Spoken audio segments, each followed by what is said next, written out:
Hello friends, मैं फिर से आ चुका हूं आप लोगों के लिए एक नए एपिसोड के साथ।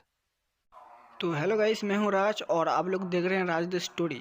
तो आज का वीडियो शुरू करने से पहले मैं आप लोगों को बता दूं, अगर आप लोग चैनल पर नए आए हो तो प्लीज़ चैनल को लाइक, सब्सक्राइब एंड कमेंट जरूर कर देना। तो शुरू करते हैं आज का स्टोरी, तब तक के लिए बाय बाय। चैप्टर 486। यादें। ध्रुव केतु ने ध्रुव राय का शरीर धारण कर लिया था। उसने त्रिकाल रत्न की मदद से अपनी जख्मों और घावों को ठीक कर लिया था। अब ध्रुव तंदुरुस्त हो चुका था। उसके बाद ध्रुव ने इस नए शरीर की पहचान जानने के बारे में बस सोचा ही था कि त्रिकाल रत्न ने पुराने ध्रुव की सारी यादों को ध्रुव केतु के सामने किसी फिल्म की तरह चलाना शुरू किया। उसने देखा कि एक 6 साल के बच्चे को गाड़ी में छोड़कर दो लोग भाग रहे थे। एक आदमी उस औरत को खींच रहा था और वह औरत डरकर उस आदमी के साथ अपनी जान बचाकर भाग रही थी। उस बच्चे की आंखें हताशा और धोखे की गवाही दे रहे थे। उसके बाद वह बच्चा उस गाड़ी के पिछले सीट से होकर डिक्की में से बाहर निकलकर वहां से चला जाता है। उसके बाद ध्रुव ने आगे देखा कि उसे एक भले इंसान ने अपने घर पर लाकर अपने बेटे की तरह पालना शुरू कर दिया है। और धीरे धीरे वह बच्चा बड़ा हुआ और उसने अपने नए माँ बाप के साथ अपना जीवन शुरू किया था। उसके बाद उस बच्चे का पूरा जीवन ध्रुव की आंखों के सामने आज की घटना तक चला। जब ध्रुव ने उस लड़के के आखिरी समय के विचारों को सुना तो उसने कहा, सही कहा था पापा ने कि हरियाली सिर्फ दूर से देखी जाती है। उसके बाद ध्रुव बेमन से मुस्कुराया। ध्रुव के सिर में उठा दर्द भी गायब हो गया था। उसने अपने कपड़ों को एक बार फिर झटका और एक जोरदार अंगड़ाई ली। उसके ऐसा करते ही उसके शरीर की हड्डियां कड़कड़ की आवाज के साथ बज उठी। ध्रुव ने फिर अपनी गर्दन को झटका दिया और फिर बोला, ध्रुव आशीष राय, आज से ये ध्रुव केतु तुम्हारे शरीर का नया स्वामी है और आज से ये ध्रुव केतु तुम्हारे सारी इच्छाओं की पूर्ति करेगा। और साथ ही तुम्हारे दुश्मनों को भी सबक सिखाएगा। ऐसा कहते हुए ध्रुव उस गली से गुजरते हुए उस जगह पर आया जहां उसकी रेंजर साइकिल खड़ी थी। ध्रुव ने उस साइकिल को लिया और टांग मारकर उसके ऊपर चढ़ गया और घर की ओर निकल गया। रास्ते भर ध्रुव केतु ध्रुव राय के माता पिता और उसकी इकलौती बहन की जानकार को अपने दिमाग में दोहरा रहा था। ध्रुव के पिता आशीष राय एक भाड़े की टैक्सी चलाते हैं, जो वो सिर्फ रात के समय करते हैं। दिन में थोड़ा आराम करने के बाद एक कंस्ट्रक्शन साइट पर काम करते हैं। उसकी माँ जानकी घर पर ही कपड़े सीने का काम करती है और इसी से उनका गुजारा चलता है। गुड़िया उर्फ यामिनी ध्रुव की छोटी बहन है जो गांव में मामा के पास अपनी कक्षा 10वीं की पढ़ाई पूरी कर रही है। ध्रुव का मूल गांव झांसी है, वहीं रानी लक्ष्मीबाई की झांसी। साथ ही ध्रुव भी दो जगहों पर पार्ट टाइम नौकरी करता है। सुबह वह अखबार डालने जाता है तो शाम को बार में वेटर का काम करता है। उसका जीवन खुली किताब की तरह था। ध्रुव के जीवन में ना रोमांस था ना कोई फन, सिर्फ काम और पढ़ाई के अलावा बंदे ने कुछ नहीं किया था। इस वक्त रात बहुत ज्यादा हो चुकी थी और इस वजह से हर तरफ भयानक शांति फैली हुई थी। जब ध्रुव अपनी झोपड़पट्टी में पहुंचा तो उसने देखा कि उसी इलाके में रहने वाले कुछ लोकल गुंडे आज रात को बाहर रास्ते पर बेंच लगाकर बैठे हैं। ध्रुव ने उन्हें देखते ही पहचान लिया। ये उन कुछ लोगों में से है जो ध्रुव को कई बार परेशान कर चुके थे। ध्रुव अपनी साइकिल से नीचे उतरा और चुपचाप अपनी साइकिल को लेकर घर की ओर जाने लगा। पर तभी उन गुंडों में से उनका लीडर चिल्लाते हुए बोला, क्यों बे झामू, अभी अरेला है क्या तू बार में ग्लास धोकर? अब इधर आ और अपने को एक सिगरेट दे। ये सुनकर ध्रुव तुरंत रुक गया और उसकी ओर देखते हुए बोला, मेरे पास सिगरेट नहीं है। इतना कहकर ध्रुव वापस घर की ओर जाने लगा। पर तभी उस गुंडे का चमचा चिल्लाते हुए बोला, अबे तुझे सुनाई नहीं दिया क्या कि भाई ने तुझसे सिगरेट मांगी है? भले तेरे पास सिगरेट नहीं भी होगी तो लेकर आने का और भाई को देने का, वरना। ये सुनकर ध्रुव फिर एक बार रुका और बोला, वरना क्या? ध्रुव के ऐसे सवाल को सुनकर वहां खड़े सारे गुंडे उसे ही घूरने लगे। तभी एक और गुंडा अपने हाथ का खाली बियर का कैन ध्रुव की ओर फेंकते हुए बोला, वरना हम तेरी हड्डियों का चूरमा बना देंगे। समझा क्या? ध्रुव की आंखें छोटी हो गई और उसका गुस्सा बढ़ गया। ध्रुव जो इस वक्त उनके सामने खड़ा था वो कोई आम ध्रुव था ही नहीं। ये था दानव सम्राट ध्रुव केतु, जो किसी पर भी भरोसा नहीं करता था। उसकी धूर्तता और चालाकी के लोग उदाहरण देते थे। देवता भी उसके सामने आने से डरते थे। उस ध्रुव केतु के हड्डियों का चूरमा बनाना कोई जोक नहीं था। ध्रुव ने अपनी साइकिल को संभाल कर बगल में खड़ा किया और चलते हुए अपनी हाथ की उंगलियों को चटकाते हुए और शरीर को थोड़ा मोड़ते मरोड़ते हुए वह उस चमचे के पास आया। ध्रुव को इतना बिल्ट अप देते देखकर गुंडों के कान खड़े हो गए। उस चमचे को भी ध्रुव की इस हरकत पर गुस्सा आया और उसने ध्रुव को थप्पड़ मारने के लिए हाथ उठा लिया और उसे बोला, तेरी माँ की। बस उसने इतना कहते हुए ध्रुव को मारने ही वाला था कि धाम की आवाज हुई और वह गुंडा अपना पेट पकड़कर घुटनों पर ध्रुव के सामने बैठ गया। उस गुंडे के मुंह से खून निकलने लगा था, पर ध्रुव वहां बिल्कुल नहीं रुका और वह धीरे धीरे चलते हुए बक लोगों की तरह बढ़ने लगा। ध्रुव को अपनी ओर आता देखकर बक लोगों ने भी अपने अपने हथियार निकाले। उनके पास छोटे चाकू, खंजर और चैन थी। एक गुंडे ने आपन हाथ की चैन को ध्रुव की ओर घुमाकर दे मारी, पर वह चैन ध्रुव को छू भी पाती उसके पहले ही ध्रुव ने उसे हवा में पकड़कर अपनी ओर खींच लिया। उस चैन के साथ वह गुंडा भी उसकी ओर खींचा चला आया। ध्रुव ने उस चैन को अपने हाथ में लपेटा और बोला, ओह, तो इस वस्तु को चैन कहते हैं। इसकी बनावट काफी खास है। चलो आज आजमा कर देखता हूँ। ध्रुव ने उस चैन को अपने हाथ में लपेटा और पास ही खड़े गुंडे के घुटने के पिछले हिस्से में दे मारा। गुंडा दर्द में बिलख उठा, पर रात का समय होने पर उसने चिल्लाना सही नहीं समझा और वह अपनी आवाज दबाकर नीचे बैठ गया। ये दर्द बहुत भयानक था, क्योंकि इस चैन के वार से ध्रुव ने उसके पैर की खाल खींच ली थी। ध्रुव ने उस चैन को अपनी चारों ओर एक अजीब से अंदाज में घुमाया और फिर उनके लीडर को देखते हुए बोला, सिगरेट। ध्रुव की आवाज सुनकर वह लीडर और अधिक गुस्सा हो गया और बोला, अरे बकता यकाए, मार डालो साले को, जो होगा मैं देखेगा। उसका आदेश मिलते ही खंजर और चाकू लिए खड़े लोगों ने बिल्कुल भी देरी नहीं की और ध्रुव की ओर उसे मारने के इरादे से बढ़ने लगे। ध्रुव की अब पूरी सटक गई। ध्रुव ने अपने हाथ की चैन को ढीला किया और गोल गोल घूमते हुए उसने उछलकर वार किया। उसके उस वार से एक गुंडे के चेहरे और नाक की हड्डी वही टूट गई और उसके मुंह से खून बह निकला। ध्रुव ने अगले ही पल दूसरे लड़के के सीने पर चैन दे मारी। चैन लगते ही वह लड़का भी जमीन पर धूल चाटने लगा। उस लड़के के हाथ में पकड़ा खंजर हवा में उछल गया था, जो ध्रुव ने लपक कर पकड़ लिया। खंजर हाथ में आते ही ध्रुव का पूरा व्यक्तित्व बदल गया। उसने टीच हंसी हंसते हुए उस खंजर को देखा जिसका हैंडल लकड़ी का था। ध्रुव ने फिर लीडर को देखा और बोला, यह है असली हथियार, चलो थोड़ी काट छाट करे। ऐसा कहकर ध्रुव ने बचे हुए गुंडों पर उस खंजर से वार करना शुरू कर दिए। किसी के पेट पर तो किसी के हाथ पर और किसी के पीठ खंजर से वार किए गए और एक एक कर सभी गुंडे जमे पर धूल चाटने लगे। अब बस उनका लीडर खड़ा था। ध्रुव ने उसे देखा और खंजर को अपनी उंगलियों पर घुमाते हुए बोला, सिगरेट। उसके इतना कहते ही लीडर ने अपनी पॉकेट से एक सिगरेट का पैकेट निकाला और एक सिगरेट खुद जादव के मुंह में दे दी और लाइटर से उसे जला दिया। तभी ध्रुव ने एक कश मारी और उसका धुआं उस लीडर के मुंह पर मारते हुए बोला, smoking is injurious to health, ऐसा मैंने सुना है। ये सुनकर उस लीडर ने अपना सिगरेट का पूरा पैकेट ध्रुव के हाथ में दे दिया। ध्रुव ने उस पैकेट को अपनी जेब में रखा और उस खंजर को उस लड़के के पैर में घोंप दिया। उस लड़के को कुछ भी समझ नहीं आया कि उसके साथ क्या हुआ, पर अगले ही पल वह खंजर बाहर निकला और उसके कंधे की हड्डी को चीरते हुए आर पार हो गया। ध्रुव ने उस खंजर को उसके कंधे में ही दबाए रखा और उस लड़के की आंखों में आंखें डालकर बोला, आज जो हुआ सो हुआ, पर आज के बाद इस एरिया में बिल्कुल नजर आने का नहीं, वरना अगली बार ये खंजर तेरे गले से आर पार हो जाएगा। ऐसा कहकर ध्रुव ने उसके सर पर हाथ रखा और कुछ मंत्र बोलने लगा। अगले ही पल उस लड़के की दर्दनाक चीख निकली और ध्रुव ने उसके सिर को छोड़ दिया। उसके बाद उसने यही क्रिया बक सभी लोगों के साथ की और फिर उन्हें वही फेंक दिया।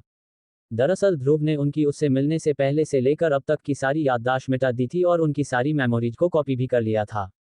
ये उसके बड़े काम आने वाली थी। ये विद्या इस्तेमाल करने में बहुत आसान थी, उसे सिर्फ अपने सिद्ध मंत्र को बोलना था और उसकी मंत्र शक्ति अपने आप काम कर जाती थी। ध्रुव ने फिर बड़े ही आराम से उस खंजर को अपनी रत्न की स्टोरेज में डाला और घर की ओर गली से गुजरते हुए निकल गया। इस वक्त उसकी माँ अकेली ही थी। ध्रुव ने धीरे से दरवाजा बजाया तो माँ नींद से जाग गई। माँ ने दरवाजा खोला तो उसके सूखे चेहरे को देखकर ध्रुव केतु को अपनी माँ की याद आई, पर उसने अपने आंसुओं को रोका और घर के अंदर प्रवेश किया। माँ ने उसके लिए खाना बनाकर रखा था। ध्रुव ने तुरंत कढ़ाई से खाना थाली में लिया और कुकर से कुछ चावल लिए और उसे फटाफट खाने लगा। माँ ने लोटे में उसे पानी दिया और जाकर वापस सो गई। ध्रुव ने खाना खाते खाते पूरे घर को निहारा और अपनी गरीबी का एहसास उसे हो गया।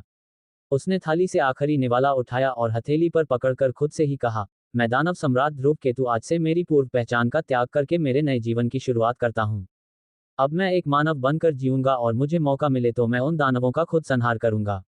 मैं ध्रुव राय ये प्रतिज्ञा लेता हूँ कि मैं अपने माता पिता की सारी इच्छाएं पूरी करूंगा और आज से धर्म के लिए धर्म, न्याय के लिए न्याय, अधर्म के लिए अधर्म, अन्याय के लिए अन्याय, छल के लिए छल, प्रेम के बदले प्रेम, दुख के बदले दुख, आंख के लिए आंख और मौत के लिए मौत, इसी नीति का अवलंब करूंगा। ऐसा कहकर उस आखिरी निवाले का आचमन ध्रुव ने किया और पानी पीकर उसने अपना भोजन खत्म किया। सुबह बराबर 4 बजे ध्रुव अपनी नींद से जाग गया और तुरंत रेलवे स्टेशन पर अपना न्यूज़पेपर बंडल लेने अपनी साइकिल पर बैठकर निकल गया। फिलहाल ध्रुव केतु इस नई दुनिया को अच्छे से जानना चाहता था, पर वो भी ये जानता था कि ये सही समय नहीं है। ध्रुव ने आज का काम काफी जल्दी खत्म किया और समुद्र किनारे बने एक गार्डन में चला गया। सुबह का समय था, इसलिए यहाँ हॉर्डन की तरह मोटे थुलथुले लोग अपनी चर्बी घटाने और वजन कम करने यहाँ आए हुए थे। कुछ बूढ़े जीवन भर की बुरी आदतों से शरीर को खराब करने के बाद अब उन्हें यहाँ डिटॉक्सिफाई करने प्राणायाम कर रहे थे। वहीं इसी गार्डन में जवान लड़कियां सुबह सुबह अपनी फिगर को मेंटेन करने के लिए दौड़ लगा रही थी तो कुछ योगासन कर रही थी। वहीं उन्हें खास देखने के लिए लड़कों का झुंड उनके आगे पीछे घूम रहा था। ध्रुव ने यहां आने के बाद अपनी साइकिल को पार्क के बाहर एक कोने में लगा दिया और अंदर जाकर एक कोने में खड़े पुराने पेड़ के नीचे जाकर बैठ गया। ध्रुव ने आसपास का सबसे पहले जायजा लिया। जब उसे यकीन हो गया कि उसे यहाँ कोई परेशान नहीं करेगा तो फिर अपनी आंखें बंद कर ली और ध्यान मुद्रा लगाकर सीधा बैठ गया। क्या ध्रुव अपनी साधना की शुरुआत करने जा रहा था? कौन सी साधना ध्रुव चुनेगा इस जन्म में? क्या ध्रुव फिर एक बार दानव साधना करेगा या मानव साधना? चैप्टर 487 मित्र का उपहार। मुंबई, सपनों की नगरी। इस सपनों की नगरी में कई लोगों की जिंदगियों को बदलते देखा है और कईयों को तबाह होते हुए देखा है, फिर भी सभी जवां दिलों की धड़कन है ये मुंबई। इसी मुंबापुरी में आज की सुबह कुछ खास थी। अरबसागर की लहरें किनारे पर आकर टकराकर वापस जा रही थी और वहीं पर कुछ दूरी पर इन लहरों के संगीत के बीच एक हरा भरा पब्लिक पार्क बना था। इस पब्लिक पार्क के एक कोने में पुराने बरगद के पेड़ के नीचे सुबह की धूप को अपने शरीर में सोखते हुए एक लड़का सूर्य देव की तरफ अपना चेहरा करके बैठा हुआ था। उस लड़के के कपड़े थोड़े फटे पुराने थे मगर उन पर कोई दाग नहीं था। उस लड़के की हवाई चप्पल वही बगल में पड़ी थी और उसे देखकर ऐसे लग रहा था कि उसने भी उस लड़के के कपड़ों की तरह उसका काफी समय से साथ दिया है। ये लड़का कोई और नहीं, हमारा अपना इस कहानी का नायक ध्रुव राय था, या कहे महापराक्रमी, महाबलशाली दानव सम्राट ध्रुव केतु था। ये इस ध्रुव की पृथ्वी पर की पहली सुबह थी। उसने कल रात ही अन्न के निवाले को साक्षी मानकर घोर प्रतिज्ञा करके अपनी नई पहचान को स्वीकार किया था और पुरानी पहचान का त्याग किया था। ध्रुव जब ध्यान मुद्रा में जमीन पर बैठ गया, उसने सबसे पहले अपने चेतना सागर में जाकर त्रिकाल रत्न का निरीक्षण किया। फिर उसने उसके अंदर पड़ी कई सारी साधना की किताबों को बाहर निकाला और उन्हें देखने लगा। इनमें से कई सारी किताबें उसने मानवों और देवताओं को हराकर उनके खजाने से उठाई थी और इस वक्त ध्रुव इन्हीं किताबों से खुद के लिए एक अच्छी मानव साधना तकनीक को ढूंढ रहा था। पर सारी किताबों को ढूंढने पर भी उसे कोई भी अच्छी मानव साधना तकनीक मिली नहीं। आखिर उसने उन्हें वापस रत्न के अंदर डाल दिया। उसने इस वक्त सिर्फ मानवों की साधना तकनीक ही खंगाली थी। उसे लग रहा था कि देवताओं की साधना तकनीक उसका मानव शरीर झेल नहीं पाएगा, इसलिए उसने देवताओं की साधना तकनीक को नहीं निकाला था। पर जब मानव साधना तकनीक में से एक भी उसे पसंद नहीं आई तो उसने देवताओं की साधना तकनीकों की किताबों को बाहर निकाला। ध्रुव ने उन्हें भी एक एक करके जांचना शुरू किया पर उसे इनमें से भी कोई भी किताब अच्छी नहीं लगी। ध्रुव अब हताश हो चुका था। उसने कभी नहीं सोचा था कि इतनी सारी तकनीकों के होने के बावजूद भी वो एक भी इस नए शरीर के योग्य साधना तकनीक नहीं ढूंढ पाएगा। ध्रुव ने हताश होकर उन सभी किताबों को वापस अंदर रख दिया और बाहर जाने का विचार करने लगा। फिर उसने एक बार खजाने को देखने के बारे में सोचा।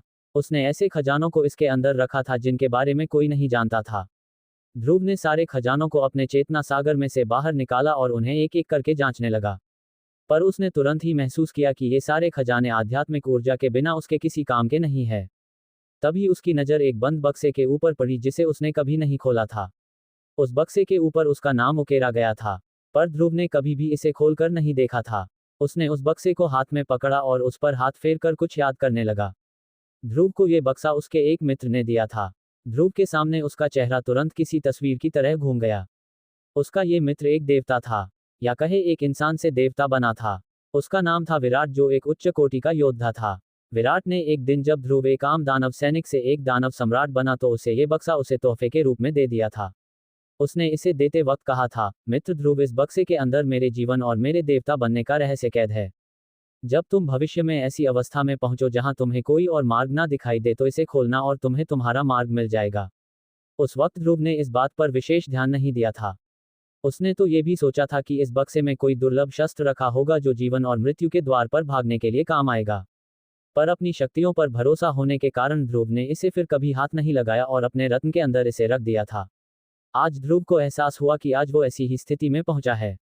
आज उसे अपनी शक्तियों को पुनः प्राप्त करने का कोई मार्ग नहीं दिख रहा है, तो उसने अपने मन को थोड़ा समझाया और उस बक्से को खोलने का निर्णय लिया। ध्रुव ने उस बक्से को हाथ में स्थिर पकड़ा और उसे धीरे से खोल दिया। बक्सा खुलते ही उसके अंदर से एक डायरी नुमा किताब बाहर निकली। उसके साथ कुछ गोलियां और एक बोतल थी। बक्से के तल में एक पुराने कागज की एक चिट्ठी मिली। ध्रुव ने बाकी चीजों को देखा भी नहीं और सबसे पहले उस चिट्ठी को हाथ में लिया और उसे खोलकर पढ़ने लगा। प्रिय मित्र, ये चिट्ठी तुम आज पढ़ रहे हो तो इसका मतलब तुम अब दानव सम्राट नहीं रहे। कोई बात नहीं, वैसे भी ये अच्छा हुआ। भविष्य में मुझे तुम्हारे विरुद्ध युद्ध में उतरने की आवश्यकता नहीं होगी। इस बक्से के अंदर मैंने अपने जीवन का अनुभव एकत्रित करके तुम्हारे लिए रखा है। इसके अंदर मेरे एक आम इंसान से देवता बनने का पूरा सफर उस किताब में लिख रखा है। हाँ, मेरे हस्ताक्षर थोड़े खराब है पर मुझे पूरा विश्वास है कि तुम उन्हें अच्छे से पढ़ और समझ पाओगे। मैं कुछ ज्यादा तो नहीं कहूंगा, पर इतना याद रखना कि मैं तुम्हारा देवलोक में इंतजार कर रहा हूं। तुम्हारा मित्र विराट। ध्रुव ने जब चिट्ठी पढ़ी तो उसके हाथ कांपने लगे। उसे एहसास हुआ कि विराट को उसके साथ क्या हो सकता है ये पहले ही मालूम था, और इसीलिए उसने ये सारी चीजें उसके लिए यहाँ छोड़ी है। तभी ध्रुव ने देखा कि एक और छोटा कागज उस लिफाफे के अंदर था। उस पर कुछ नाम लिखे हुए थे और एक वाक्य था, मुझे पता है कि तुम इतने बेवकूफ हो कि तुम्हें इन चीजों के नाम नहीं पता होंगे, इसीलिए मैंने उनके नाम इसके अंदर अलग से लिख कर रखे हैं। हरी बोतल की दवा को पुनरुत्थान औषधि कहते हैं। इसे तुम्हें इस साधना को शुरू करने से पहले पी लेना है। ये तुम्हारे शरीर को पूरी तरह साफ करके मूल अवस्था में पुनः स्थापित कर देगी। सफेद बोतल की दवा तुम्हें कुंडलिनियों के सारे चक्र जागृत करने के बाद पीनी है। इसके उपयोग से तुम्हें अंतरात्मा की निर्मिति करने में आधार मिलेगा। उसके बाद जो 2 गोलियां हैं उनमें से लाल गोली तुम्हें रक्त शुद्धि में मदद करेगी और सुनहरी गोली तुम्हें उस वक्त खानी है जब तुम सम्राट स्तर की साधना पार कर लोगे। ये गोली तुम्हारे रक्त को शुद्ध करके देवताओं की तरह सुनहरा बना देगी। अब रही बात उस सफेद गोली की, तो वो बस एक आम गोली है। इसका उपयोग तुम अपनी अस्थियों को वज्र की तरह मजबूत बना पाओगे। इसे तुम साधना की शुरुआत में ही खाओ तो सही रहेगा। ये पढ़ने के बाद ध्रुव की भौहें फड़क गई। उसे पहले तो विराट पर गुस्सा बहुत आया, पर उसने उस पर ध्यान नहीं दिया और फिर उस किताब की ओर चला गया। ये किताब अपने चारों ओर सुनहरे वलय को बना रही थी। उस किताब के ऊपर सुनहरे अक्षरों में लिखा था, अधिरोहण साधना। शौर्य ने धीरे से अपने हाथ को उठाया और उस किताब को हाथ में पकड़ लिया। किताब का जैसे ही पहला पन्ना खोला उस पर लिखा था, मुझे पता है कि तुम जैसा दानव सम्राट पढ़ने में अपना समय व्यय नहीं करेगा, तो मैंने इसे एक स्मृति के रूप में लिखा है। बस अपने रक्त की एक बूंद इस किताब पर डाल दो और इसके अंदर बसा ज्ञान तुम्हारे मस्तिष्क में स्थानांतरित हो जाएगा। ये पढ़कर ध्रुव को लगने लगा कि अगर विराट उसके पास होता तो वो उसे पकड़कर मजबूती से पीट देता। फिर उसने उस किताब को अपने शरीर के बाहर चुपके से प्रकट किया। इतना करने के लिए भी उसकी पूरी चेतना शक्ति नष्ट हो गई। किताब के बाहर प्रकट होते ही ध्रुव ने अपनी उंगली को अपने दांत से काटा और खून की एक बूंद उस किताब के ऊपर डाल दी। खून की बूंद किताब के ऊपर पड़ते ही पूरी किताब एक रोशनी के किरण में बदल गई और उसके माथे में सीधा प्रवेश कर गई। ध्रुव का सिर तुरंत चकराने लगा। उसके दिमाग में ढेर सारी जानकारी किसी डाटा ट्रांसफर की तरह घूमने लगी। कुछ ही देर में ध्रुव को पूरी की पूरी साधना तकनीक अच्छे से समझ आ गई, जैसे ये उसने पहले कई बार याद की हो। ध्रुव ने फिर उस साधना तकनीक के हिसाब से साधना करने का पूर्ण नियोजन किया। ध्रुव ने वहीं बैठे बैठे पहले थोड़ा ध्यान लगाया और वातावरण से आध्यात्मिक ऊर्जा को अपने शरीर में अवशोषित करना शुरू कर दिया। धीरे धीरे वातावरण में स्थित आध्यात्मिक ऊर्जा छोटे छोटे कणों के रूप में उसके शरीर में प्रवेश करने लगी। जैसे जैसे ये ऊर्जा उसके शरीर में प्रवाहित होने लगी, उसे महसूस होने लगा कि उसके शरीर में कुछ सुप्त ऊर्जा जागृत हो रही है। ध्रुव ने ये महसूस करके और अधिक तेजी से ऊर्जा को अवशोषित करना शुरू कर दिया। तभी ध्रुव को अपने मूलाधार चक्र में हलचल महसूस हुई। उसने देखा कि उसकी सुप्त कुंडलिनी ऊर्जा जागृत हो रही है। ये महसूस करने के बाद ध्रुव ने खुशी से और अधिक ध्यान को केंद्रित किया और आध्यात्मिक ऊर्जा को अपने मूलाधार चक्र में प्रवाहित करने लगा। पर तभी उसे महसूस हुआ कि उसकी आध्यात्मिक ऊर्जा उसके मूलाधार चक्र में जाना बंद कर चुकी है और वह उसके चेतना सागर की ओर बहने लगी है। अचानक आए इस बदलाव को देखकर ध्रुव थोड़ा परेशान हुआ, पर उसने आध्यात्मिक ऊर्जा का अवशोषण रोका नहीं। उसकी ऊर्जा सीधा उसके चेतना सागर में स्थित त्रिकाल रत्न के अंदर जा रही है। जैसे जैसे आध्यात्मिक ऊर्जा उस रत्न के अंदर जा रही थी, वैसे वैसे वह रत्न अधिक तीव्रता से उद्दीपित होने लगा था। धीरे धीरे वह रत्न लाल रंग की रोशनी में लगभग गायब हो गया। जब वह रत्न आध्यात्मिक ऊर्जा से पूरी तरह भर गया तो उसके अंदर से आध्यात्मिक ऊर्जा किसी झरने की तरह बाहर निकलने लगी। बाहर निकली आध्यात्मिक ऊर्जा अवशोषित की हुई आध्यात्मिक ऊर्जा से कई गुना अधिक थी। और इसका रंग चांदी की तरह चमकीला नहीं था, बल्कि सुनहरे रंग का था। और इसका घनत्व भी बहुत अधिक था। उस घनी आध्यात्मिक ऊर्जा का प्रवाह सीधे चेतना सागर से बाहर निकला और कुंडलिनी मार्ग से होकर मूलाधार चक्र में प्रवेश कर गया। ऐसा होते देखकर ध्रुव ने तुरंत बक्से के अंदर रखी पुनरुत्थान दवा की बोतल और उस सफेद अस्थि को मजबूत करने वाली गोली को बाहर निकाला। इतना करने के लिए उसके पास उतनी चेतना ऊर्जा आध्यात्मिक ऊर्जा के प्रवाह के कारण आ चुकी थी। उन दोनों वस्तुओं को बाहर निकालते ही ध्रुव ने पहले उस दवा को पी लिया और उसके बाद उस गोली को खा लिया। इधर देखते ही देखते जिस मूलाधार चक्र को जागृत होने के लिए ध्रुव को लगभग 1 हफ्ते तक की आध्यात्मिक ऊर्जा की आवश्यकता थी, वो कुछ ही पलों में पूर्ण हो गई। मूलाधार चक्र के अंदर स्थित कुंडलिनी ऊर्जा किसी नागिन की तरह जाग गई और तेजी से आध्यात्मिक ऊर्जा के प्रवाह के विरुद्ध दिशा में ऊपर चढ़ने लगी। ये ऊर्जा सीधा स्वाधिष्ठान चक्र तक बिल्कुल भी नहीं रुकी और एक बार उसने इस चक्र में प्रवेश किया तो यहाँ आध्यात्मिक ऊर्जा और कुंडलिनी ऊर्जा का संगम हुआ और वो स्वाधिष्ठान चक्र को दोनों की संयमित ऊर्जा से भरने लगे। कुछ ही देर में स्वाधिष्ठान चक्र ऊर्जा से परिपूर्ण भर गया। पर तभी ध्रुव को एहसास हुआ कि उसके शरीर के अंदर हड्डियों और बाकी अंदरूनी अंगों के बीच से एक विशेष ऊर्जा का प्रवाह बह रहा है और वो उसके अंगों को शुद्ध कर रहा है और उसकी हड्डियां के ऊपर एक हल्की हल्की ऊर्जा की परत को बनाए जा रहा है।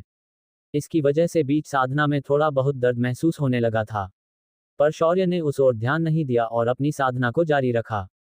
कुछ देर बाद जब उसकी आध्यात्मिक ऊर्जा जो त्रिकाल रत्न से बाहर आ रही थी बंद हो गई तो ध्रुव ने महसूस किया कि उसकी अस्थियों में भी बदलाव आया है और उसका शरीर अंदर से पूरी तरह शुद्ध हो चुका है।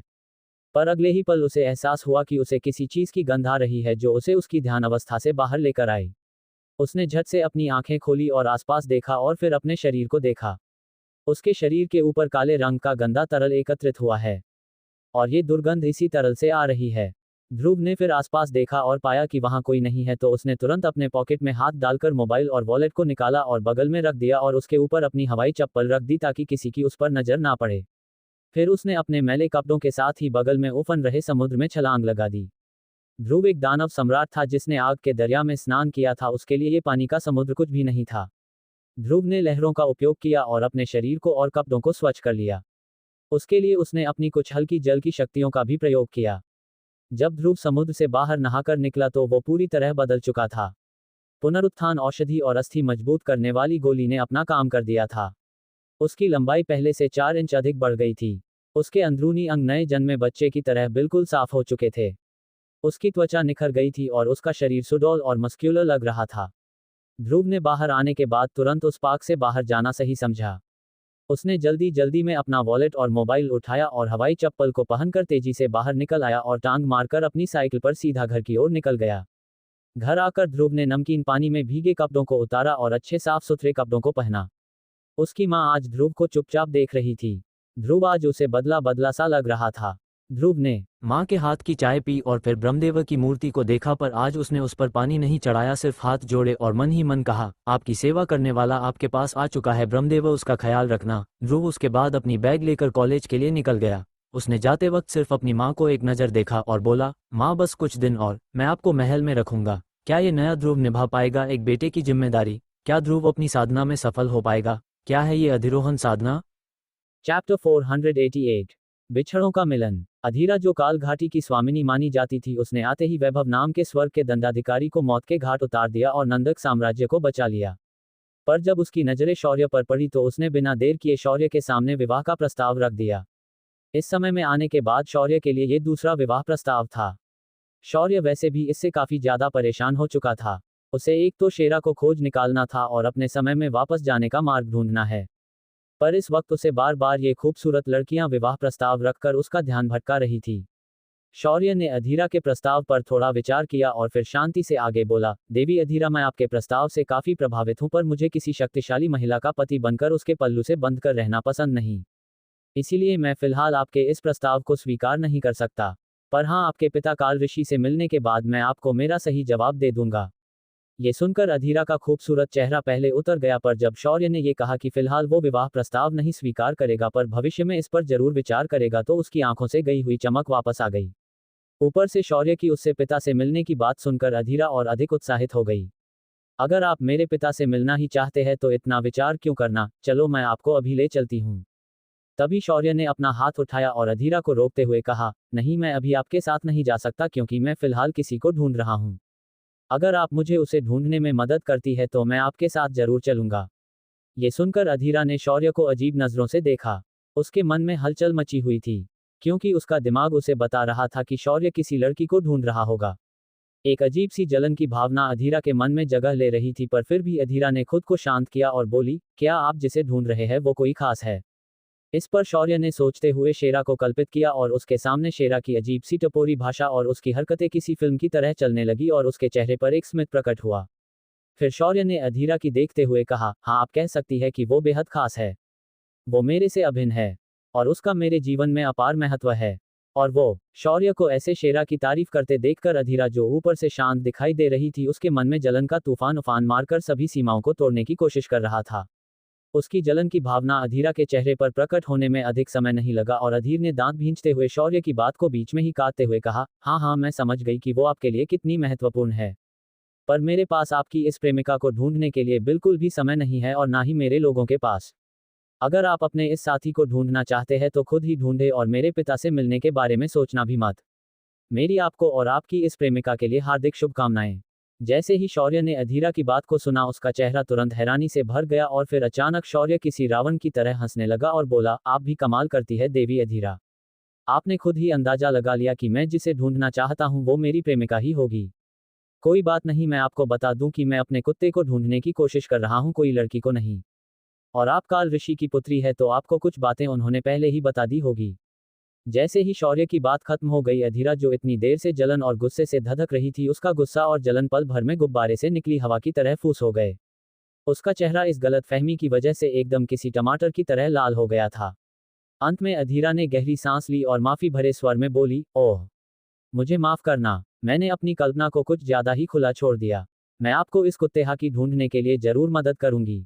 ये सुनकर शौर्य को और अधिक हंसी आ गई, क्योंकि इस वक्त अधीरा का वो ठंडा और घमंड भरा रूप पिघले बर्फ की तरह पिघल चुका था। उसके चेहरे की लाली इस वक्त उसे और भी अधिक प्यारी बना रही थी। आप शर्माते हुए काफी प्यारी लगती है पर आप गुस्से में और भी अधिक आकर्षक लगती है। ये सुनकर अधीरा के चेहरे की लाली और भी अधिक गहरी हो गई और उसने पलटते हुए कहा, झूठे कहीं के। अधीरा उसके बाद वहां नहीं रुकी और उसने अपने संचार मोती को निकाला और अपने लोगों को कुछ सूचनाएं भेजी। उसके बाद उसने शौर्य से शेरा की तस्वीर बनाकर ली और शेरा को ढूंढने के आदेश अपने लोगों को भेज दिए। अधीरा को इस तरह से मदद करते हुए देखकर शौर्य को दिल में ठंडक महसूस हुई। उसके बाद अधीरा अधिक समय तक वहां नहीं रुकी और अपने अंगूठी से आयाम दरवाजे का एक टोकन निकालकर उसने दरवाजा खोला और जाते हुए शौर्य को एक नजर पलटकर देखते हुए बोली, मैं आपका काल घाटी में इंतजार करूंगी। ऐसा कहकर अधीरा उस आयाम दरवाजे के अंदर गायब हो गई। इधर शेरा जो इस वक्त एक कुमार लड़के के शरीर में था वो अपने पीछे पड़े लोगों से छुटकारा पाने में जुटा हुआ था, लेकिन उसकी मार्गक्रमण की दिशा अभी भी नंदक साम्राज्य की ओर बढ़ रही थी। शौर्य भी नंदक साम्राज्य से बाहर निकलकर आसपास के गांवों में जाकर हर कुत्ते को रोककर शेरा को पुकार रहा था, पर सारे कुत्तों को जांचने के बाद भी शौर्य को शेरा नहीं मिला। इधर अधीरा ने भी पूरे मध्य क्षेत्र को उल्ट कर रख दिया था पर उसे भी शेरा नहीं मिला था। पर दिन बे दिन शेरा ना मिलने से अधीरा और भी अधिक उतावली हुए जा रही थी। अंत में उसके सब्र का बांध टूटने लगा और उसका गुस्सा धीरे धीरे उसके लोगों पर उतरने लगा। कुछ ही दिनों में अधीरा ने अपने गुस्से के चलते अपने कई आदमियों को पीट दिया था। उसके लिए काम करने वाले लोग अब धीरे धीरे उससे इतना डरने लगे कि उन्होंने कुछ सड़क छाप कुत्तों को उठाकर लाना शुरू किया और उन्हें अधीरा के हाथ देकर जाने लगे। अधीरा की इस हरकत की चर्चा तुरंत आसपास के साम्राज्यों और राज्यों में फैल गई। हर कोई कहने लगा कि कालघाटी की स्वामिनी पागल हो गई है जो कुत्ते को ढूंढने के लिए इस हद तक गुजर रही है कि वो सड़क छाप कुत्तों को अपने महल में पालने लगी है। पर अब उन्हें कौन बताएं कि ये स्वामिनी विवाह के लिए उतनी उतावली हुई है। अंत में अधीरा के इस कारनामे की बात काल ऋषि की कानों पर भी पड़ी और उन्होंने सिर पीट लिया। काल ऋषि को जब ये बात पता चली तो उन्होंने अपनी गुफा को त्याग दिया और सीधा अधीरा से मिलने पर्वत से घाटी में नीचे उतर आ गए। उन्होंने आते ही निवास स्थान का नजारा देखा और उनकी आंखें हैरानी से बड़ी हो गई। उन्होंने ऊंची आवाज में लगभग चिल्लाते हुए कहा, अधीरा कहाँ हो तुम? ये क्या बना रखा है मेरे घर का? अपने पिता की ऐसी आवाज सुनकर अधीरा दौड़े दौड़े उनके सामने आ गई। इस वक्त पूरा का पूरा निवास स्थान कुत्तों से भरा हुआ था। यहाँ हर तरह के कुत्ते इधर उधर घूम रहे थे तो कुछ उछल कूद करते हुए खेल रहे थे। पिताश्री, वो क्या है ना, मेरे स्वामी अपने साथी कुत्ते को ढूंढ रहे हैं, इसीलिए मैंने इन्हें यहाँ ला रखा है। ये सुनकर काल ऋषि के मुंह के कोने अजीब तरह से हिलने लगे मानो उन्हें लकवा मार गया हो और उन्होंने दबी आवाज में कहा, पुत्री, तुम जैसी समझदार लड़की ऐसी बेवकूफों जैसी हरकतें कैसी कर सकती है?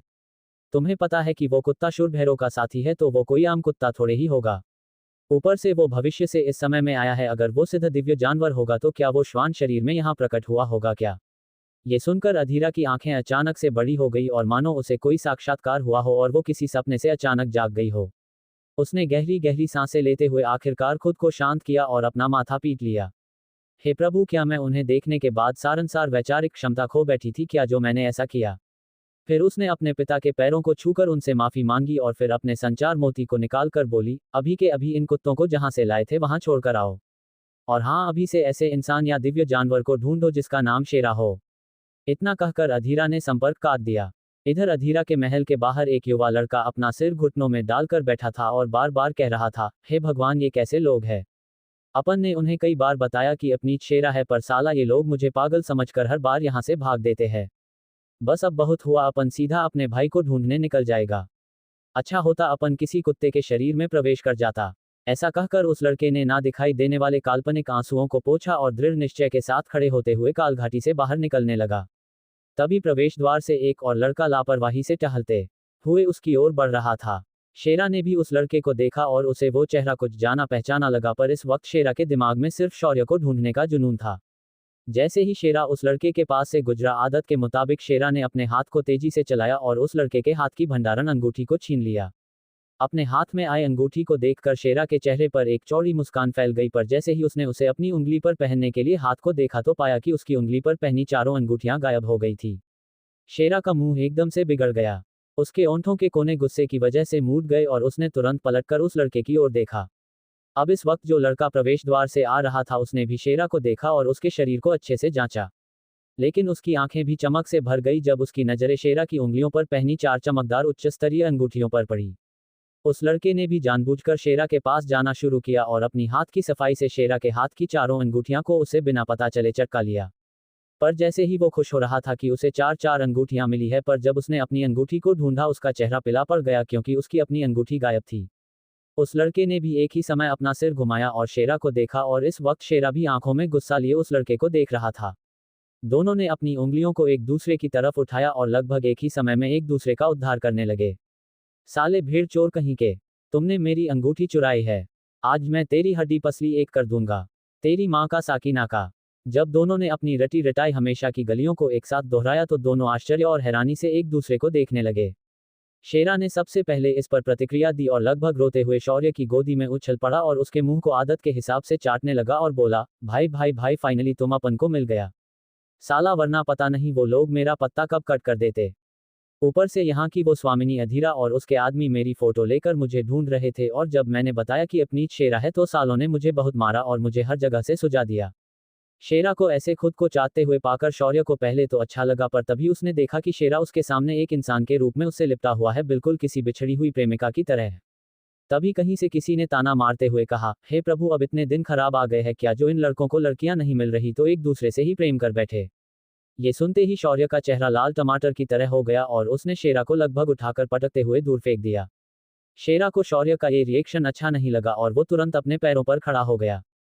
तभी शौर्य ने आगे बढ़कर उसके सिर पर हाथ रखा और बोला, छोटे भूल मत कि तू इस वक्त एक लड़के के शरीर में है, कुछ तो मेरी इज्जत का ख्याल कर वरना समरलोक के इस प्राचीन काल में हमारा दोस्ताना बहुत फेमस हो जाएगा। ये सुनकर शेरा तुरंत समझ गया और एकदम किसी आज्ञाकारी छात्र की तरह शांति से बोला, सही कहा भाई तुमने, अपन तुम्हारी बात समझ गया।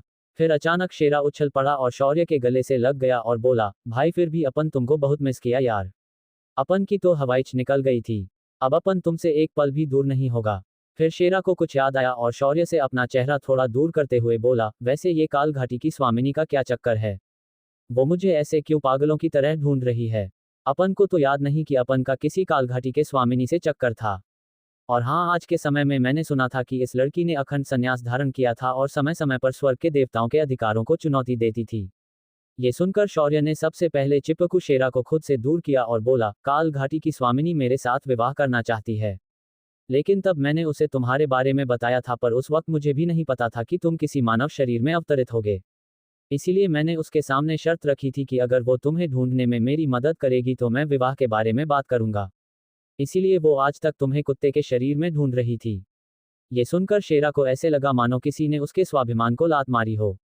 वो आज तक ये समझ रहा था कि ये स्वामिनी उसे इसलिए ढूंढ रही है क्योंकि उसे लग रहा था कि वो उसका प्यार है, पर अब जाकर उसे पता चला कि वो तो उसकी भाभी है और वो सब कुछ उसके भाई के लिए कर रही है। फिर शौर्य ने अधीरा के महल की ओर देखा और आगे बोला, ऊपर से उसका बाप वही आदमी है जिसने उस शिलाचित्र बनाने वाले लड़के विराज को समय की सिद्धि सिखाई थी। हमें अब वही हमारे समय में वापस जाने का मार्ग बताने वाले हैं, इसीलिए हमें उनसे अब मिलना ही होगा। क्या शौर्य मिल पाएगा काल ऋषि से? क्या काल ऋषि सच में कोई वापस जाने का मार्ग जानते हैं? क्या अधीरा शौर्य के साथ समय में 4000 साल आगे जा पाएगी? चैप्टर 489, सच्चा सेवक झूठा शौर्य। शौर्य और शेरा की फिल्मी मुलाकात के बाद शौर्य ने शेरा को अधीरा के बारे में बताया और फिर अपने चेहरे पर शांत भाव लिए दोनों अधीरा के महल की ओर बढ़ने लगे। जैसे ही शौर्य महल के प्रवेश द्वार पर पहुंचे एक युवा लड़के की आवाज उनकी कानों पर पड़ी, खबरदार जो आगे बढ़ने की हिम्मत की तो तुम इस वक्त काल घाटी की सम्राज्ञी अधीरा के महल में प्रवेश करने का दुस्साहस कर रहे हो। ये सुनकर शौर्य और शेरा एकदम से रुक गए। शौर्य ने उस जवान लड़के को एक नज़र ऊपर से नीचे देखा। ये लड़का एकदम दुबला पतला और किसी फूल की तरह कोमल दिखाई दे रहा था।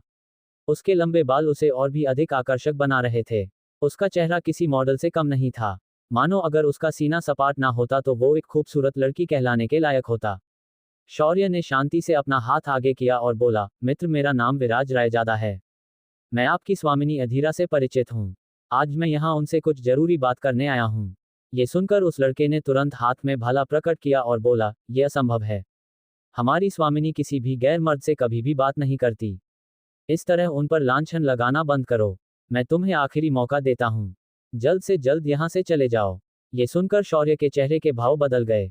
उसने कुछ नहीं कहा और एक कदम आगे बढ़कर उस छुई मुई लड़के के कंधे पर हाथ रखा और बोला, अबे तू इतना क्यों तमतमा रहा है?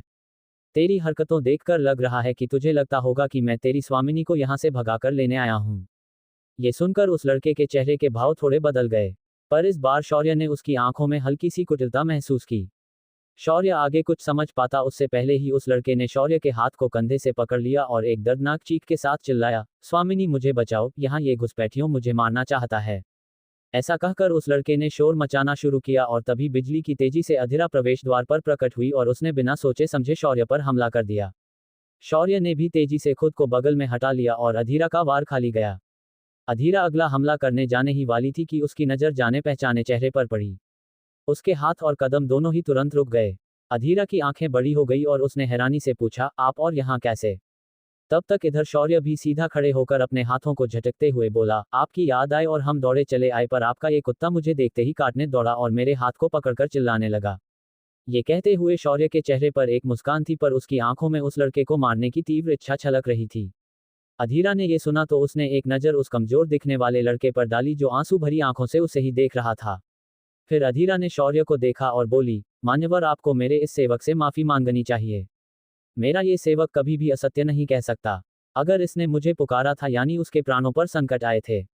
ये सुनकर शौर्य और शेरा दोनों भी हैरानी से अधीरा को देखने लगे। तभी शेरा बीच में बोल पड़ा, क्यों ये हरिश्चंद्र की बिछड़ी औलाद है क्या जो ये झूठ नहीं बोल सकता? देवी जी, ऐसे दो मुँहे लोगों से दूर ही रहा करो। ऊपर से अपन के भाई ने उसे कुछ भी नहीं किया और आप उसे इस सेवक से माफी मांगने कह रही है। ये कैसा न्याय है तुम्हारा? ये सुनकर अधीरा की नजरें थोड़ी तीखी हो गई और उसने कहा, मेरा ये सेवक श्रापित है। ये जब भी असत्य बोलता है तो उसके शरीर पर लाल निशान उभर आते हैं, इसीलिए मुझे उस पर विश्वास है। ये सुनकर शौर्य ने अपने माथे पर हाथ मारा और फिर अधीरा की आंखों में देखकर बोला, क्या आपको इतना विश्वास है कि ये श्रापित है? क्योंकि इसकी हरकतों से मुझे तो नहीं लगता। ऐसा कहकर शौर्य ने आगे कुछ कहने की बजाय वहां से निकलना सही समझा। शौर्य ने अपना ऐसा अपमान, वो भी उसकी योगिनी द्वारा किया जाना, कभी भी नहीं सोचा था।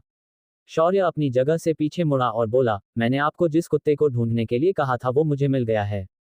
अब आप अपनी ये कुत्ते पकड़ने की मुहिम रोक सकती है। रही बात आपके उस प्रस्ताव की, तो मैं आपके उस प्रस्ताव को ठुकराता हूँ। और हाँ, अपने बाप को कहना कि मुझे पड़ोस के शहर में आकर मिले। इतना कहकर शौर्य मूड गया और आगे बढ़ने लगा। तभी अधीरा तेजी से उसके सामने आए और आधिकारिक आवाज में बोली, रुक जाओ, तुमने मेरे प्रस्ताव को नकारने का कारण नहीं बताया। मैंने बस तुम्हें मेरे सेवक से माफी ही तो मांगने कहा था। ये सुनकर शौर्य के अंदर के भैरव शक्ति अचानक अंदर ही अंदर तबाही मचाने लगी। शेरा ने मन में सोचा, क्या इसका दिमाग भी बाकी लड़कियों की तरह घुटने में है क्या? ये भैरव को एक आम सेवक से माफी मांगने कह रही है और ऊपर से कारण पूछती है। शौर्य ने अधीरा की आंखों में देखा और कहा, मुझे ऐसे लोग बिल्कुल भी पसंद नहीं जो बिना सोचे समझे सीधा नतीजे पर पहुंचते हैं और किसी और की गलती को किसी और पर थोपते हैं। यही कारण है कि मैं तुम्हारे उस विवाह प्रस्ताव को ठुकराता हूँ। और हाँ, अपने बाप को भी ये बता देना। इतना कहने के बाद शौर्य ने अपना हाथ आगे किया और वहां से वापस जाने लगा। पर वो लड़का कहाँ चुप बैठने वाला था, उसने तुरंत अपना ड्रामा शुरू किया। स्वामिनी अधीरा, मुझे क्षमा करे अगर मैं अपने अधिकार क्षेत्र से बाहर जाकर कह रहा हूँ। अगर इस सज्जन को लगता है कि इसमें मेरी गलती थी तो ये मुझे अभी के अभी मृत्युदंड दे सकते हैं। वैसे भी मुझ जैसे अनाथ का इस दुनिया में है ही कौन? इतना कहकर उस लड़के ने किसी छोटे बच्चे की तरह रोना शुरू कर दिया। इसे देखकर अधीरा का दिल मोम की तरह पिघल गया और उसने उस लड़के के कंधों पर हाथ रखकर कहा, दुर्लभ, ये तुम कैसी बातें कर रहे हो? तुम्हें किसने कहा कि तुम अनाथ हो? मैं तुम्हारी स्वामिनी तुम्हारी आजन्म रक्षा करूंगी। रही बात इनकी, तो ये इतने समझदार होंगे कि इन्हें पता होना चाहिए कि उनकी गलती पर उन्हें माफी मांगने चाहिए। पर शौर्य उनके इस मीठे मेल मिलाप को सुनने के लिए नहीं रुका और सीधा जैसे अंदर आया था वैसे ही वहां से वापस निकल गया। पीछे अधीरा एकदम से हैरान परेशान खड़े के खड़े रह गई। वो असल में और भी कुछ कहना चाहती थी पर अब कुछ कह नहीं सकती थी क्योंकि उसके पीछे पलटने तक शौर्य वहां से गायब हो गया था। इधर जैसे ही शौर्य वहां से वापस चला गया, दुर्लभ के चेहरे पर एक कुटिल मुस्कान छा गई। उसने मन ही मन कहा, तुम कोई भी हो पर अधीरा सिर्फ मेरी है और मेरी ही रहेगी। काल घाटी से बाहर आने तक शौर्य और शेरा ने कोई बात नहीं की। जब दोनों बाहर पहुंचे तो शेरा से और चुप रहा नहीं गया और बोला, भाई इस समय की लड़कियां भविष्य से थोड़ा अधिक ही खुले स्वभाव की थी। अधीरा का ऐसा सोचना वैसे गलत नहीं है।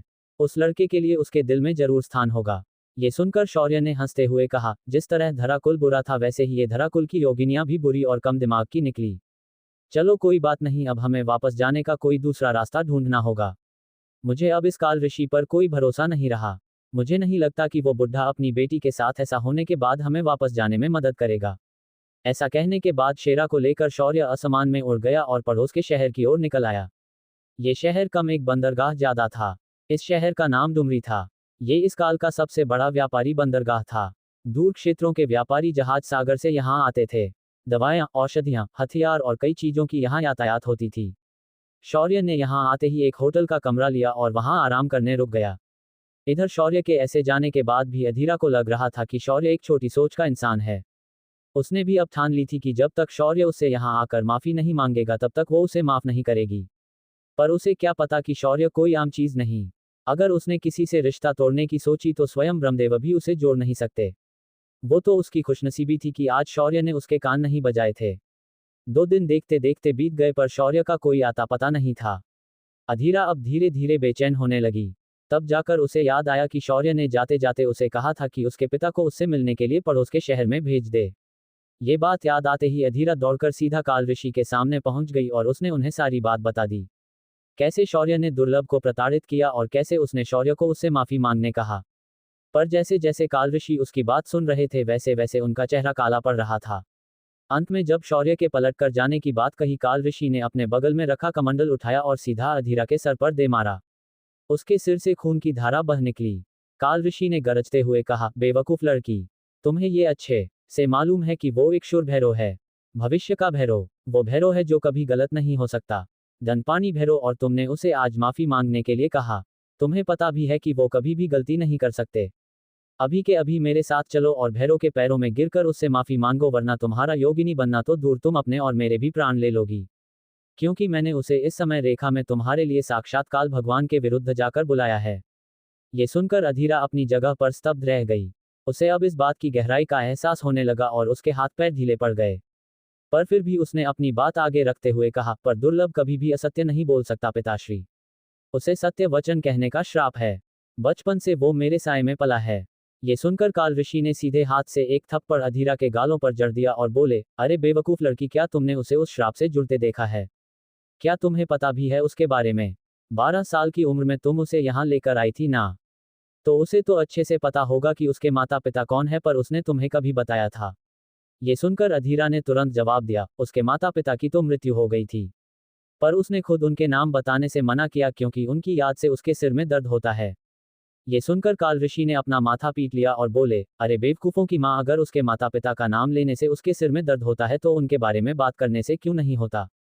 और क्या प्रमाण है तुम्हारे पास कि वो श्रापित है? ये सुनकर अधीर ने आत्मविश्वास के साथ कहा, वो जब भी असत्य कहता है तो उसके चेहरे पर और शरीर पर लाल लाल रंग के फोड़े आ जाते हैं। ये सुनकर काल ऋषि ने फिर एक बार नाराजगी से सिर हिलाया और बोले, किसी भी साधक के शरीर पर ऐसे फोड़े दवाई के उपयोग से भी आ सकते हैं।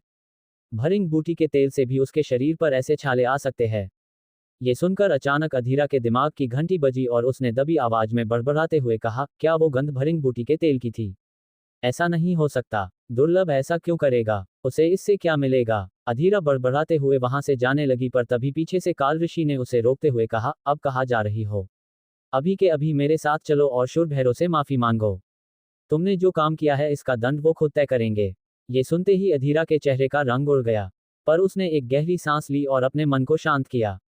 काल ऋषि ने भी बिना अधिक वक्त गंवाए अधीरा को अपने साथ लिया और सीधा पड़ोस के डुमरी शहर के लिए निकल गया।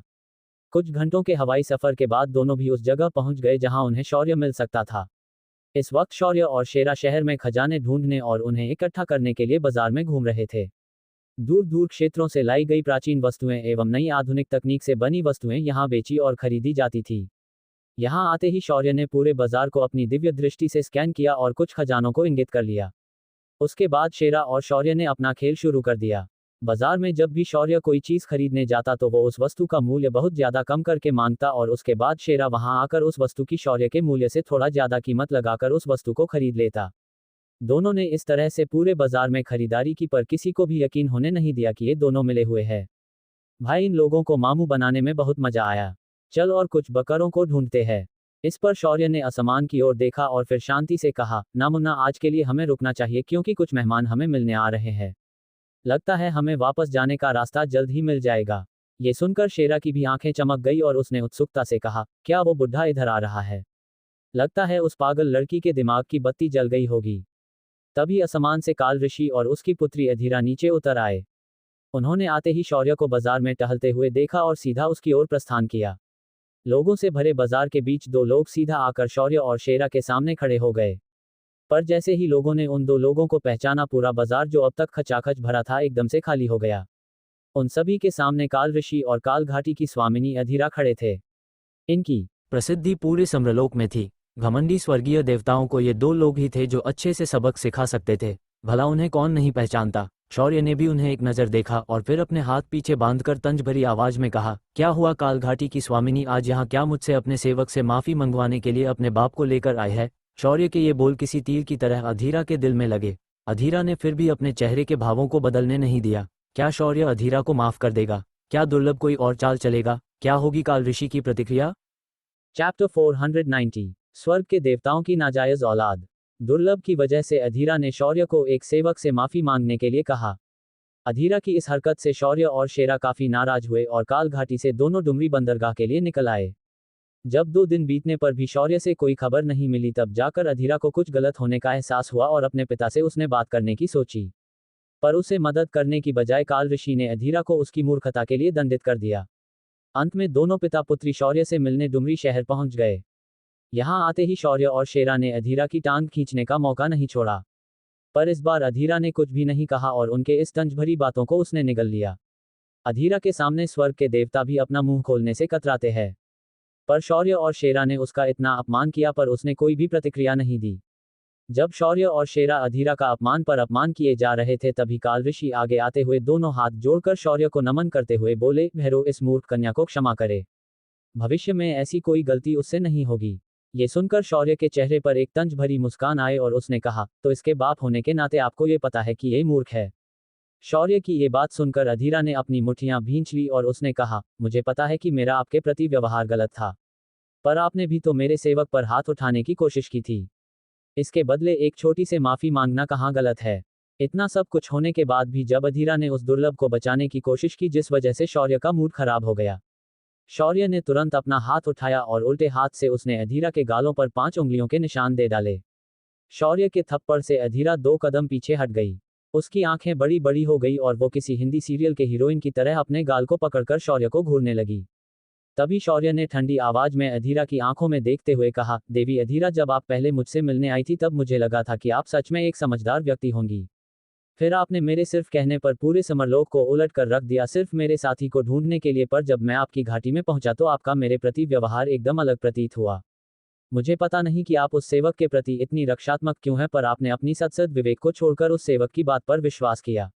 आपको नहीं लगा कि बिना पूर्व पहचान के और बिना किसी कारण के मैं उसे भला मारने की कोशिश क्यों करूंगा, वो भी एक मामूली सेवक को जिसे मैं कभी मिला भी नहीं। शौर्य ने एक ही बार में अधीरा के सामने अपनी बात रखी और उसके व्यवहार पर ही सवाल खड़े कर दिए। शौर्य की बात को सुनने के बाद अचानक से अधीरा के व्यक्तित्व में बदलाव आने लगा, मानो जैसे उसके दिमाग में जो धुंधलापन था वो धीरे धीरे छटने लगा। तभी शौर्य के दिमाग में सिस्टम की आवाज गूंजने लगी, होस्ट, इस लड़की के मस्तिष्क से किसी ने छेड़छाड़ की है। मैंने कभी अभी महसूस किया कि किसी ने इस लड़की के दिमाग पर मृगजल विद्या का प्रयोग किया था। आपके खुलासे से इस लड़की ने अपने मस्तिष्क से उस विचार को झटक दिया है। ये सुनकर शौर्य का चेहरा एकदम से काला पड़ गया। शौर्य ने फिर एक नज़र अधीरा की ओर फेरी और शांति से उसके बदलते भावों को पढ़ने लगा। अधीरा इस वक्त ऐसे लग रही थी मानो जैसे उसका दिमाग और उसके अंदर चल रहे सभी विचार अब अधिक से अधिक स्पष्ट हो रहे हो। जब अधीरा ने अपने विचारों और कुछ दिनों से हो रही घटनाओं को अपने दिमाग में दोहराया, उसका चेहरा और अधिक लाल हो गया। उसके बाद उसका चेहरा वापस से काला एट गया। उसकी आंखों से आंसू बहने लगे और वो तुरंत शौर्य के पैरों में गिर गई। उसने दर्द भरी आवाज में शौर्य से कहा, स्वामी क्षमा करे। मुझे पता नहीं क्या हो गया था, पर मैं अपने दिमाग में उमड़ रहे आपके प्रति घृणा के भावों को नहीं दबा पाए। मुझे पता नहीं क्यों, पर पिछले 1 महीने से आपसे मिलने के बाद से मुझे बार बार कोई मेरे दिमाग में आपके बारे में गलत जानकारी दिए जा रहा था।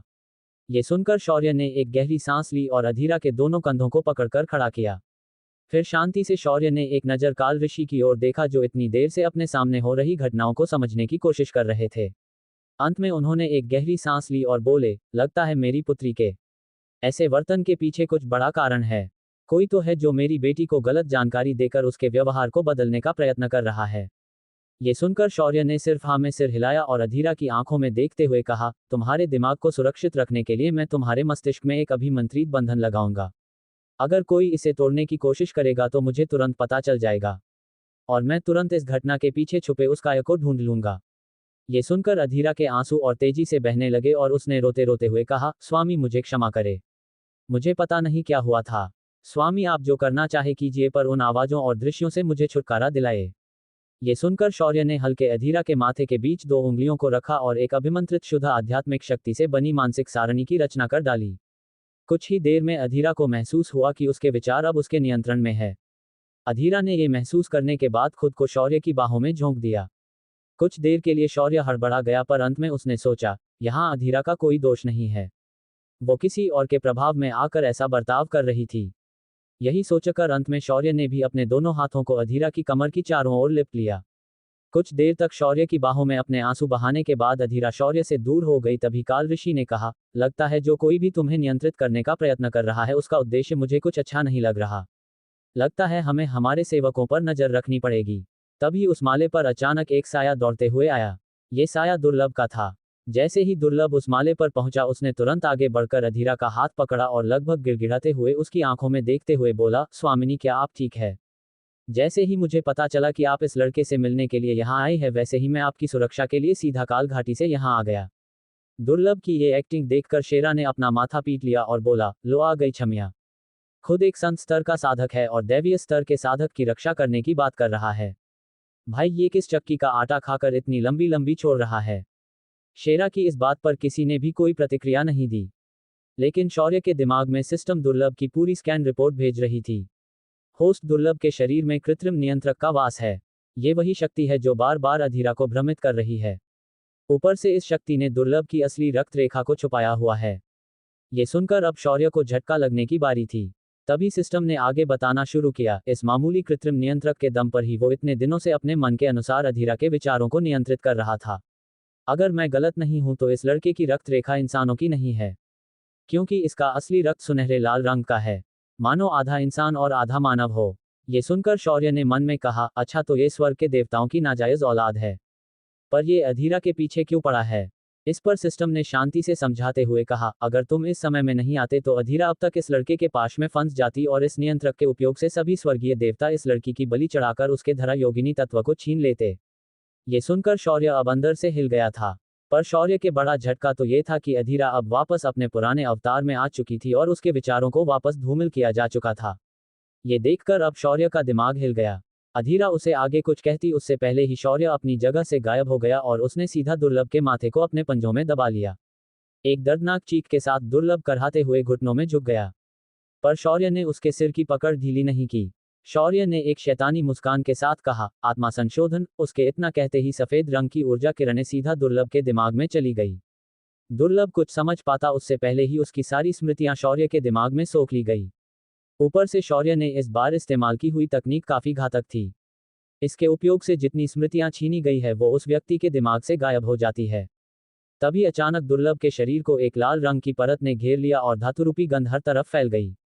अधीरा का शरीर भी उसी धातु रूपी गंध में ढक गया। उसका शरीर भी धीरे धीरे लाल आभा से घिर गया। ये नज़ारा शौर्य के लिए भी हैरान करने वाला था। शौर्य ने झट से दुर्लभ के सिर को छोड़ दिया और उछलकर दूर चला गया। वहीं काल ऋषि ने तुरंत कुछ मंत्र बुदबुदाए और अधीरा के चारों ओर एक रक्षात्मक घेरा बना दिया। इधर दुर्लभ के शरीर से अजीब सी आवाज निकलने लगी। धीरे धीरे दुर्लभ के मुंह से लाल रंग का रोशनी का गोला बाहर निकल आया। उस गोले की लाल रंग की चमक काफी तेज थी। जैसे ही वह गोला दुर्लभ के शरीर से बाहर निकला, उसका शरीर निष्प्राण होकर गिर गया और उसके आसपास जमी हुई लाल रंग की परत हट गई। इधर अधीरा के शरीर से वो परत हटी नहीं थी, बल्कि वो और भी घनीभूत हो रही थी। पर ऋषि काल के रक्षात्मक कवच के कारण अधीरा अपनी जगह से हिल नहीं पा रही थी। तभी उस लाल रंग के गोले के अंदर से आवाज निकली, धत तेरे की, इतने परिश्रम के बाद भी योगिनी का बीज प्राप्त नहीं कर पाया। कोई बात नहीं, ऐसे नहीं तो वैसे मैं इस योगिनी को अपने नियंत्रण में लेकर आऊंगा। ये सुनकर शौर्य और काल ऋषि की नजर अब उस लाल गोले पर टिक गई। काल ऋषि ने कमंडल से पानी की कुछ अभिमंत्रित बूंदें उस चीज पर फेंकी पर उस पर कोई असर नहीं हुआ। उल्टा उसके अंदर से तंजभरी हंसी सभी को सुनाई दी। काल ऋषि, तुम मेरा कुछ नहीं बिगाड़ सकते।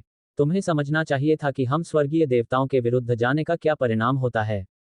आज से 20 साल पहले अगर तुम चुपचाप इस लड़की को मुझे सौंप देते तो आज ये दिन नहीं देखने को मिलता। ये सब तुम्हारी गलती है। जैसे जैसे उस लाल गोले से आवाज बाहर आ रही थी वैसे वैसे वो आवाज धीरे धीरे एक मर्द की आवाज से महिला की आवाज में बदलने लगी और उसकी आवाज से एक दर्द झलकने लगा। काल ऋषि, मेरी बेटी को बचाओ। इस दानव ने हमारे हंसते खेलते परिवार को पहले ही तबाह कर दिया है। इतना कहने के बाद तुरंत दूसरी तरफ की आवाज बदल गई। काल ऋषि, मैं तुम्हें अभी भी एक मौका दे रहा हूं। अपनी बेटी का योगिनी बीज सक्रिय करो और मुझे सौंप दो, वरना तुम्हारी बेटी भी मैं तुमसे छीन लूंगा। इधर शौर्य चुपचाप काल ऋषि और उस गोले के संभाषण को सुन रहा था, पर उसने किसी भी तरह की प्रतिक्रिया नहीं दी। शौर्य ने धीरे से शेरा की ओर देखा, जो खुद भी उस मर्दानी आवाज को सुनने के बाद हैरान था। उसने सिर खुजाते हुए कहा, भाई, लगता है अपन ने ये आवाज पहले भी कहीं सुनी है, पर साला याद नहीं आ रहा है। शेरा की इस बात पर शौर्य ने बिल्कुल ध्यान नहीं दिया। उसने जमीन पर अपने हाथों के बल हाफ रही अधीरा को देखा और कुछ सोचते के बाद उसकी तरफ बढ़ने लगा। शौर्य ने उसके पास जाकर सिस्टम से कहा, सिस्टम, ये नियंत्रक की शक्तियां कैसे खत्म करनी पड़ेगी? क्या तुम्हारे पास इसका कोई उपाय है?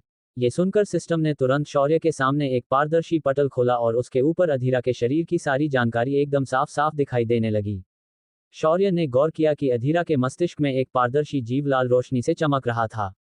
शौर्य ने उसे देखते ही बिना कुछ और सोचे समझे सीधा अपनी आध्यात्मिक चेतना को एक सुई जैसा आकार दिया और आत्मिक शक्ति का प्रयोग करके चेतना की सुई को सीधा उसके मस्तिष्क में भेज दिया। कोई कुछ समझ पाता उससे पहले ही शौर्य की चेतना से बनी सुई सीधा अंदर जाने के बाद एक चिमटे में बदल गई और उसने उस कीड़े को दबोच लिया। अधीरा के मुंह से एक दर्दनाक चीख निकली, पर शौर्य ने बड़ी ही बेरहमी से एक झटके के साथ उस कीड़े को बाहर निकाल लिया। किसा जैसे ही अधीरा के सिर की त्वचा से बाहर आया, उस लाल गोले के अंदर से चीख निकली और वो गोला कांपने लगा। शौर्य ने उस पर बिना ध्यान दिए सीधा अपने हाथ में नरक अग्नि को प्रकट किया और उस गोले पर फेंक दिया।